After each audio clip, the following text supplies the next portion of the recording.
Guys, তো তোমরা সবাই কেমন আছো? এটা ছিল বিয়ের আগের দিনের ঘটনা। তাড়াহুড়ো করে পড়া থেকে বেরিয়ে আমরা গেছিলাম গিফট কেনার উদ্দেশ্যে। গিফট কেনার আগে দেখো নেচারটা কি সুন্দর লাগছে, তো ক্লিপ না নিয়ে পারলাম না।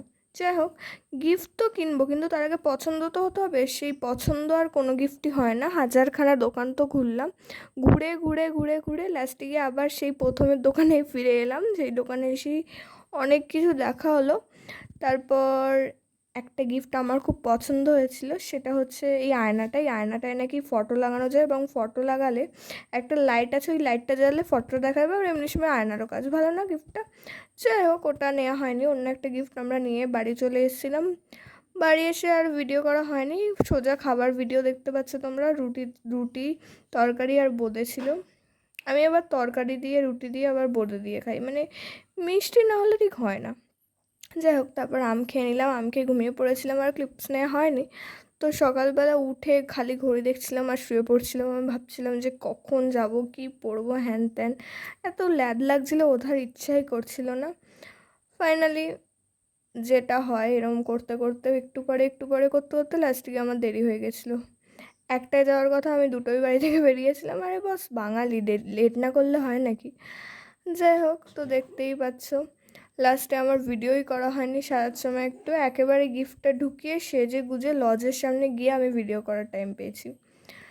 দেখো, সেজে গুজে রেডি হয়ে চলে এসেছি আমি, আর লজের সামনে, এটা হলো লজ। আর এখানে আমার আশপাশে সব বন্ধুরা দাঁড়িয়ে আছে। ফার্স্টে ভিডিওর সামনে আসছিল না, তারপরে গিয়ে সবাই আসছিল আর কি, প্রথমে যেটা হয়। তারপর আর কি একটু গল্প টল্প করে নিলাম, সবার সঙ্গেই আড্ডা মেরে নিলাম একটা ছোটো মতো।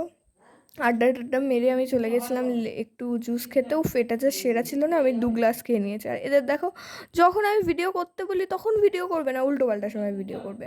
মানে কি আর বলবো। আর এই যে আমরা, মানে আমাদের মতো কারা হয়, যাদের বিয়ে তাদেরকে না দেখে সোজা খেতে বসে গেছি। আর খেতে বসেছি না, পোজও দিতে হবে। দেখো পোজ দিচ্ছি আমরা এখন খেতে বসে। আরে যাই হোক, খেতে বসে পোজ না দিলে হয় নাকি? দেখো বাকি সবাই খেতে বসে গেছে। এই যে অর্থি এখানে পোজ দিচ্ছে, ওদিকে অনু তো আমায় বোঝাচ্ছিল যে কী করে ছবিটা তুললে ছবিটা ভালো দেখতে আসবে। যাই হোক, তারপর আর কি প্লেট আর জল দিয়ে দিল, আমরা বসেছিলাম। তারপর আচ্ছা, সোডা দিল। তারপর এই সোডাটা বেশ ভালো খেতে ছিল, জানো তো। সোডা না ড্রিঙ্ক আমি ঠিক জানি না, যাই হোক কিছু একটা। তারপর চিকেন পকোড়া দিয়ে দিল। চিকেন পকোড়া খেতে তো আমার খুবই ভালো লাগে, তো আমি খেয়ে নিলাম। তারপর ওই দেখো, ওই চিকেন পকোড়া খেতে খেতেও খানিকটা গল্প করে তারপর এলো রুমালি রুটি, মাটন, এই না ইয়ে সরি, কী ছিল ওটা, রুমালি রুটি, আলুর দম, আর একটা কিছু ছিল, আমি জানি না, ভুলে গেছি। খেয়ে নিলাম। তারপর রাইস আর চিকেন চলে এলো, সেগুলোও খেলাম।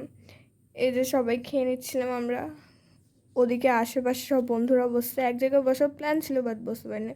এই যে তামান্না, ওরই দিদির বিয়ে ছিল আজকে। আর তারপর লাস্টে চাটনি পাঁপড়, আমার ফেভারিট। যাই হোক, সবাইকে তারপর জিজ্ঞেস করছিলাম খাওয়ার পর, কিরে সবাই কেমন খেলি? তো সবাই বলছিল খুব ভালো হয়েছে।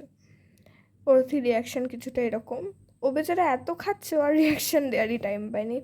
আর এই যে আমাদের যাদের বিয়ে হচ্ছিল, মানে তামান্নার দিদি আর তার বর, এখানে মালা বদল হচ্ছিল।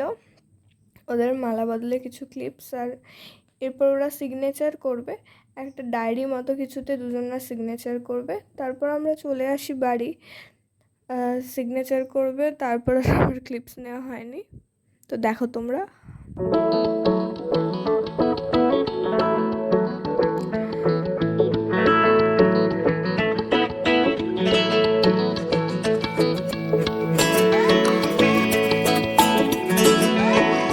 হ্যাঁ, একটু নাচানাচি না করলে হয়? বাড়ি আসার পথে আবার আমি একটু ঘুরে নিলাম গোল গোল, একটু ফটো ভিডিও করে নিলাম।